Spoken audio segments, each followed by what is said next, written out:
Hey, Assalamu alaikum, and welcome to the Muslim Life Hackers podcast. I'm your host, Mifrah Mahroof, and as you may notice, today's episode has no video. So I sat down and tried to get the video set up, and then I was going through my scarves and I found multiple scarves had like toddler stains, oil stains. So when she eats food, my 2-year-old touches my scarf, and then I just didn't get around to sorting that out. And here I am just sitting outside. I was like, you know what? Let me not keep delaying it, because sometimes I just want to share something with you. And when I don't get that video set up, I just never get around to it. And that idea goes and those thoughts go. So I hope that you still stick around, even though it's not video. And actually, let me know what you think. All right. So in today's episode, I want to speak to you about scandals in the community. And the reason why I bring this up is really to not speak about these issues themselves, because I think that there's already a lot of discussions on this, especially by people who are leaders in the community. And I'm not here to talk about that, but I am here to share some reflections that I have on what's been happening. And one thing I have noticed not being spoken about much is the power of intuition. So the power of intuition as a way to protect ourselves from falling into these scandals, really. This isn't about victim blaming or freeing the guilty of blame, but as you know, in this podcast, I talk about personal growth, taking back our power, how we can show up as better individuals, and how we can learn lessons from all the things that happen around us. Why I decided to speak about this is because recently there was a scandal that came out about a brother in the UK who scammed people for money. And I actually crossed paths with this individual. So I didn't meet him face to face or anything, because as you know, I'm here in Australia and he's there in UK.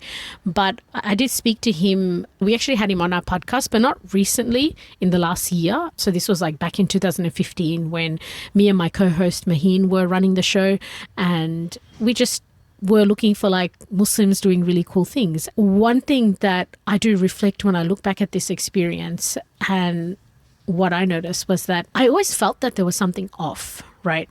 I can never put words to it. And it's not that person wasn't rude in his interaction, or there's nothing I can fault in his character, right? And the thing is, I still, and also my co-host as well, we both still had this thing that we just felt off. We just felt like we don't want to get too close or associate with his work.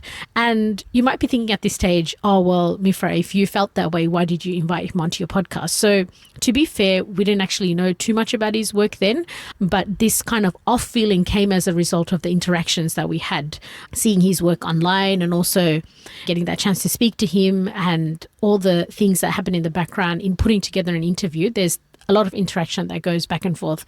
Although this was all virtual, we still felt that something was off. And so the funny thing was, I thought I was being judgmental. Perhaps I couldn't give the brother an excuse. That's what I was telling myself, give him an excuse. Maybe he's just different. Maybe his marketing style was more like I appeal to the hustle bros and he's speaking to a different type of generation that I don't understand, right? I got no clue, but as Muslims, we're taught, okay, give excuses. So excuses it was. And once this news came out, I started asking other people in person about how they felt about this individual. So I asked a number of people, men and women, and they also mentioned that something was off. So the lesson here is, especially as women, we have powerful intuition. Intuition means that gut feeling, it's a quiet voice in the background, and when you don't listen to it, you feel like your body starts to rebel, like maybe you can't bring yourself to taking action. You feel like you have a bad feeling about messaging someone, so then when you start, your fingers are like resisting. So if I were to think about intuition as a person, intuition would be someone who's sitting in a gathering and you have all the loud people talking and taking over the conversation, but intuition just like sits in the background and they listen. And then after that, when they start speaking, there's like wisdom that comes out of them. They don't push their opinions on you, and they just remind you and they leave it at that, right? So it's not some force that you get pushed to doing something, unless, I have heard in situations in which people's situation became like really dire, like maybe they had a dangerous situation and their intuition had to like act very loudly, perhaps in war times and stuff. Allahu Alam. And it also reminds me about this podcast I was listening to, in which they were talking about the hunter-gatherer society, and they would say that when the men would go out to hunt, women who were looking after the children and everyone, we would feel if danger is close by. So we just sense it. And so whilst men have this too, even in Islam, there is this thing about sixth sense, it's called firasa, right? I really believe that it comes more naturally to women. So I remember even when I was pregnant with my daughter, how powerful the intuition was. After all, it's such a special time when an angel comes to visit your womb and breathes the soul into you. I had the intuition, and I remember during that time researching into crypto, and it's like completely random. This is a story for another time, but that was an interesting one. So this whole concept of following your intuition, it might be a foreign thing, especially if you've been told your entire life to ignore it. So you've been told, don't listen to what you say. Just listen to what I say because I'm important, or I'm the religious person here. I'm right. I know more. And so we might find ourselves just ignoring it, our lives, right? But I truly believe that being in touch with your intuition is amongst the first lines of defense against getting involved in scandals. And not just scandals. It's also things like having a friend who's two-faced in your life. Maybe there's that friend in your life and you have an intuition, or you're around people that you feel that something is off. And it's not just once, right? It's like consistently something is off. And then later on in your life, you get burnt by them and you find that they were really like bad people. And I've heard these stories many times from friends in which they would tell me about, hey, I had a bad experience with this group of friends. And when I would ask them, did you ever have a feeling that something was off? And they'll be like, yeah, I did. And I was like, why didn't you listen to it? And it's more like, I should give excuses to them and stuff. And I get that. And I think it's a fine line to tread, and thinking about if I should listening to that, and also asking Allah subhanahu wa ta'ala guidance as well, praying istikhara and seeking that guidance so that you can be guided to the right path, right? Because I'm not for like, I don't feel like doing that, or I don't feel that person is good, and then you just like cut it off. Human interactions is complex, but what I am saying here is put some thought or some weight into your intuition. Actually listen to it. Like think about it like a small child, They're pointing towards something on the ground, like maybe they saw like a snake and they're pointing. And they don't have the words, they're pointing. At least take it into consideration that my intuition is telling me this.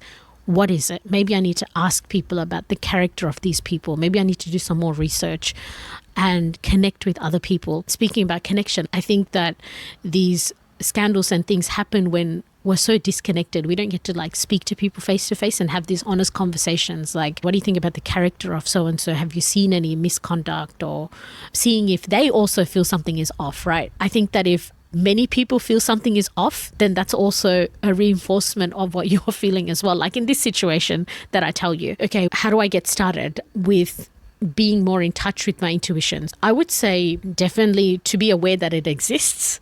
That's one thing. And the other thing is also start to clean and purify your heart vision, like through repentance to Allah subhanahu wa ta'ala, your adhkar. So think about it like glass that's filled with dirt, and clean it. That's definitely important.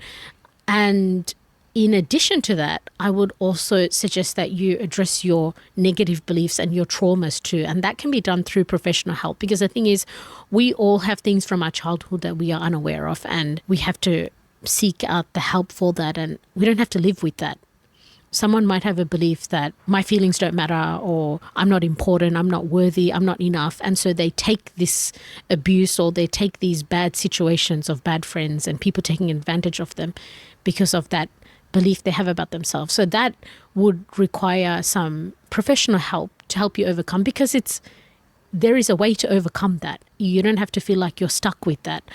You can read all the books and stuff, and definitely they help, but getting someone to help you would make such a difference as well. So doing the spiritual part, the adhkar, the repentance to Allah subhanahu wa ta'ala, asking him for guidance and seeing what comes up, getting the professional help. And then I would suggest that you start with the little things, like the little decisions, even coming down to what you want to wear for that day. Or even if you're driving around and you're in a neighborhood that you know, but you're so used to using your GPS, maybe turn that GPS off and actually listen to your intuition to guide you back. So that's some things you can start if you're totally off it, totally not used to listening to that intuition, or at least giving it some importance in your life. And yeah, that's all I have to say in today's episode. I hope you enjoy it, and I hope the background sound wasn't too bad. I'm not in my office recording this, I thought, hey, let me just like sit outside in the nice air and see if that changes content. In addition to that, I would also say connect with people in your, and just have those friends in your life who you can ask for advice as well, because definitely even in our deen, it's not just me, Allah subhanahu wa ta'ala, and that's it. We also have people around us, and we should ask people advice as well. And yeah, that's about it. And that's all I have for you today. I hope you enjoyed this episode, and take care, and I will speak to you soon.